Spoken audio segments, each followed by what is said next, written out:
तो हमें ये जानना ज़रूरी है कि हम ये ग्राफियन फॉलिकल के अंदर में जो oocyte है उसको हम सेकेंडरी oocyte क्यों बोल रहे हैं, ठीक है। और जैसे कि हमने पहले भी देखा था, हम ग्राफियन फॉलिकल किसको बोलेंगे, एक मैच्योर फॉलिकल जिसमें हमारा एक large fluid fill cavity present रहता है, और सेकेंडरी oocyte, एक मैच्योर सेकेंडरी oocyte भी प्रेजेंट रहता है जो रैप्चर होके ओवरी से निकलने के लिए पूरा तैयार होता है, ठीक है। तो इसको हम सेकेंडरी oocyte बोलते हैं, ठीक है। तो आपको जैसे हम सबको ही पता है ओवुलेशन का डेफिनेशन क्या है, रिलीज ऑफ ओवा फ्रॉम ओवरी, ठीक है, हम ये बोल देते हैं ओवुलेशन को। और मेंस्ट्रुएशन साइकिल के वक्त क्या होता है, जब ओवा फर्टिलाइज नहीं होता तब क्या होता है, वो ओवा हमारे मेंस्ट्रुएशन साइकिल के दौरान हमारे बॉडी से, फीमेल बॉडी से निकल जाता है, ठीक है। तो हमें ये जानना ज़रूरी है कि हम इतने दिनों तक मिसकंसेप्शन में थे, ओके। हमारे बॉडी से कभी एग रिलीज नहीं होता है, हमारे बॉडी से मेंस्ट्रुएशन साइकिल के वक्त जो रिलीज होता है वो कभी एग नहीं होता, वो सेकेंडरी oocyte होता है। क्यों सेकेंडरी oocyte होता है, हमें पता है कि ओवरियन सेल में क्या होता है, ओवरीज में मियोसिस होता है,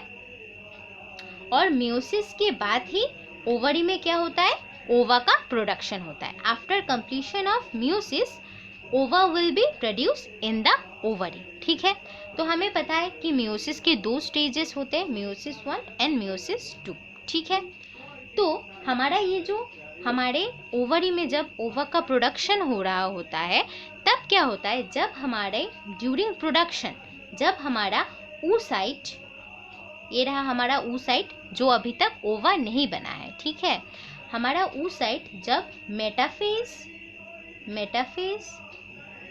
2 स्टेज में पहुंचता है तब क्या करता है, हमारा ये oocyte अपना डिवीजन स्टॉप कर देता है और डिवाइड नहीं होता ये, ठीक है। तो ये जो हमारा oocyte है जिसने अपना डिवीजन मेटाफेज 2 स्टेज में रोक दिया है मियोसिस के, इस oocyte को हम सेकेंडरी oocyte बोलते हैं, ठीक है, सेकेंडरी oocyte बोलते हैं। अब जब स्पर्म आके फर्टिलाइजेशन के वक्त स्पर्म आके जब हमारे इस सेकेंडरी oocyte में एंटर करेगा, एंटर करने के बाद हमारा सेकेंडरी oocyte एक्टिवेट होगा और फिर ये अपना एनाफेज 2 कंप्लीट करेगा, टेलोफेज 2 कंप्लीट करेगा और फिर जाके फंक्शनल एग या ओवम बनाएगा, ठीक है। तो अगर फर्टिलाइजेशन हो गया, स्पर्म एंटर कर गया, तो सेकेंडरी oocyte फिर से एक्टिवेट हो जाएगा, अपना डिवीजन स्टार्ट करेगा, एनाफेज 2 में और टेलोफेज 2 कंप्लीट करके फंक्शनल ओवम बनाएगा, और ओवम का जो न्यूक्लियस होता है वो स्पर्म के न्यूक्लियस से कंबाइन कर जाएगा और जाइगोट बना देगा, ठीक है, और प्रेगनेंसी हो जाएगा, ठीक है। पर जब फर्टिलाइजेशन नहीं होता, ठीक है, जब फर्टिलाइजेशन नहीं होता, कोपुलेशन नहीं होता, तब क्या होता है, ये जो हमारा oocyte है वो अपना डिवीजन मेटाफेज 2 में ही रोक देता है और डिवाइड करता ही नहीं है, ठीक है। तो उस स्टेज में हम उस oocyte को जिसने अपना डिवीजन मेटाफेज 2 में रोक लिया है उसको हम सेकेंडरी oocyte बोलेंगे, ठीक है। अगर हमारे बॉडी में फर्टिलाइजेशन नहीं हुआ, स्पर्म एंटर नहीं किया हमारे बॉडी में, तो क्या होगा, ओवा का भी प्रोडक्शन नहीं हो रहा है और हमारे बॉडी से ये सेकेंडरी oocyte मेंस्ट्रुएशन साइकिल के दौरान बाहर निकल जाता है, ठीक है। तो ये बात आज हमने जान ली कि हमारी बॉडी से कभी एग रिलीज नहीं होता, ठीक है, एग कभी रिलीज नहीं होता हमारी बॉडी से। अगर फर्टिलाइजेशन नहीं हुआ तो सेकेंडरी oocyte हर मेंस्ट्रुएशन साइकिल के दौरान रिलीज होते रहेंगे, ठीक है। तो ग्राफियन फॉलिकल एक ऐसा ही मैच्योर फॉलिकल है जिसमें हमारा एकदम रैप्चर होने के लिए रेडी हुआ मतलब तैयार होने वाला ग्राफियन फॉलिकल एक ऐसा मैच्योर फॉलिकल है जिसमें हमारा सेकेंडरी oocyte प्रेजेंट रहेगा जिसने अपना डिवीजन रोक लिया है मेटाफेज 2 स्टेज में, और जो रैप्चर होने के लिए ओवुलेशन के दौरान रैप्चर होके ओवरी से बाहर निकलने के लिए बिल्कुल तैयार है, ठीक है। और क्या प्रेजेंट रहेगा ग्राफियन फॉलिकल में, एक फ्लूइड फिल कैविटी प्रेजेंट रहेगा, ठीक है। तो क्या होगा, ओवुलेशन जब होगा तब हमारे इस जो बोलते हैं ग्राफियन फॉलिकल रैप्चर होगा, और ग्राफियन फॉलिकल रैप्चर होने के बाद ये जो सेकेंडरी oocyte है ये बाहर निकल जाएगा। तो रिलीज ऑफ सेकेंडरी oocyte, अगर हम टेक्निकली बोले, ठीक है, release of oocyte from the mature Graafian follicle is known as ovulation, है ना। यही हुआ ओवुलेशन का एग्जैक्ट डेफिनेशन, ठीक है। तो ओवुलेशन हो गया, ये सेकेंडरी oocyte हमारे ग्राफियन फॉलिकल से बाहर निकल के आ गया, ठीक है। अभी क्या हुआ, सिंस हमारा ये जो सेकेंडरी oocyte है वो ग्राफियन फॉलिकल से रैप्चर होकर बाहर निकल आया, तो क्या होगा, हमारा ग्राफियन फॉलिकल एक दूसरे स्ट्रक्चर में कन्वर्ट हो जाएगा, जिस स्ट्रक्चर को हम बोलेंगे corpus luteum. After the secondary oocyte is released from the mature Graafian follicle, the Graafian follicle will then converted into a yellow colored structure which is known as corpus luteum.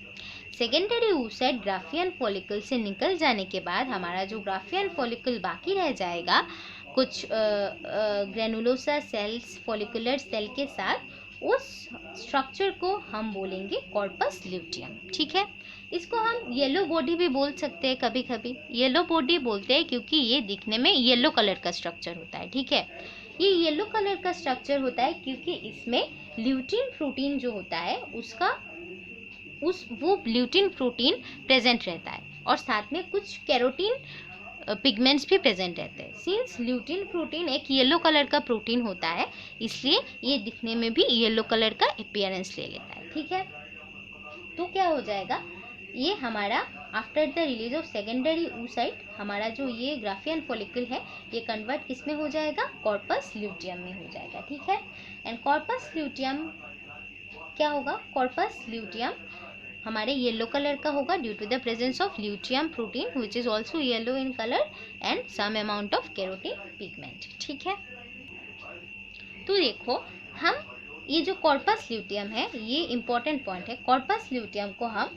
Temporary endocrine organ भी बोल सकते हैं। क्यों हम corpus luteum को एक endocrine organ बोल रहे हैं, क्योंकि कॉर्पस ल्यूटियम क्या करता है, एंडोक्राइन ऑर्गन हम एंडोक्राइन ग्लैंड हम उन्हीं स्ट्रक्चर्स को बोल सकते हैं जो हार्मोन सीक्रेट करता है। एंड कॉर्पस ल्यूटियम भी हमारा क्या करता है, progesterone and relaxin and other this type of hormone, female hormone secrete करते हैं, ठीक है। तो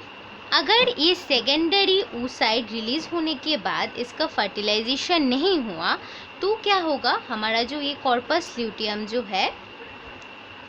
ये कॉर्पस ल्यूटियम 1 वीक तक स्टैंड करेगा, मतलब 1 वीक तक बॉडी में रहेगा, ओवरी के अंदर रहेगा, और उसके बाद डिजेनरेट हो जाएगा, और डिजेनरेट होने के बाद ये एक वाइट कलर का बॉडी फॉर्म करेगा जिसको हम कॉर्पस एल्बिकेंस कहेंगे, ठीक है। और अगर इस सेकेंडरी oocyte का फर्टिलाइजेशन हो गया, मीन्स अगर ये सेकेंडरी oocyte ने फर्टिलाइजेशन कर लिया तो प्रेगनेंसी का कंडीशन जनरेट हो जाएगा, और उस कंडीशन में क्या होगा, हमारा जो ये कॉर्पस ल्यूटियम जो बनेगा, ये कॉर्पस ल्यूटियम 3 मंथ तक ओवरी में परसिस्ट करेगा, और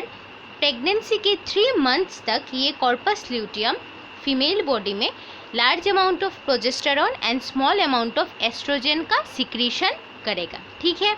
आफ्टर 3 मंथ्स ऑफ प्रेगनेंसी क्या होगा, जब प्लेसेंटा फॉर्म करना स्टार्ट हो जाएगा, क्योंकि प्लेसेंटा का ही मेन फंक्शन होता है प्रोजेस्टेरॉन का सिक्रीशन करना, ठीक है। तो प्रेगनेंसी के 3 मंथ तक ये कॉर्पस ल्यूटियम प्रोजेस्टेरॉन सिक्रीट करेगा और स्मॉल अमाउंट में एस्ट्रोजन भी सिक्रीट करेगा, और आफ्टर 3 मंथ ऑफ प्रेगनेंसी क्या होगा, प्लेसेंटा फॉर्म होना शुरू करेगा, और प्लेसेंटा हार्मोन जैसे कि प्रोजेस्टेरॉन का प्रोडक्शन भी शुरू कर देगा। तब क्या होगा, तब 3 मंथ्स के बाद हमारा जो ये कॉर्पस ल्यूटियम है वो डिजेनरेट हो जाएगा, और वो फॉर्म कर देगा क्या, कॉर्पस एल्बिकेंस फॉर्म कर देगा, ठीक है। और एक बात, ये जो ग्राफियन फॉलिकल जो होता है ये एक मैच्योर फॉलिकल होता है, और ग्राफियन फॉलिकल के अंदर क्या रहता है, एक फ्लूइड फिल्ड कैविटी रहता है, और मैच्योर सेकेंडरी oocyte रहता है जो रैप्चर होकर ओवरी से निकलने के लिए बिल्कुल रेडी कंडीशन में होता है, ठीक है। तो ये ओवरी से oocyte निकल गया, सेकेंडरी oocyte, सॉरी, ये ग्राफियन फॉलिकल से सेकेंडरी oocyte रैप्चर होकर निकल गया, ठीक है। तो जिस पोजीशन से ग्राफियन फॉलिकल से ये सेकेंडरी oocyte रैप्चर होकर निकला है, उस पोजीशन में क्या होगा, क्लॉटिंग ऑफ ब्लड हो जाएगा, ठीक है, क्योंकि ये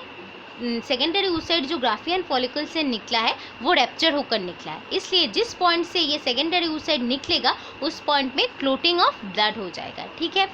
since oocyte Graafian secondary oocyte Graafian follicle से निकलने के बाद ग्राफियन फॉलिकल कॉर्पस ल्यूटियम में कन्वर्ट हो जाता है, सो इसीलिए जिस पोर्शन से ये सेकेंडरी oocyte निकला हुआ होगा रैप्चर होकर, उस पोर्शन में हमें क्लॉटेड कंडीशन में कुछ ब्लड क्लॉट्स देखने को मिलेंगे, ठीक है, कुछ ब्लड क्लॉट्स देखने को मिलेंगे हमें कॉर्पस ल्यूटियम में, इसीलिए हम कॉर्पस ल्यूटियम को कॉर्पस हेमोरेजिकम भी बोलते हैं, ठीक है।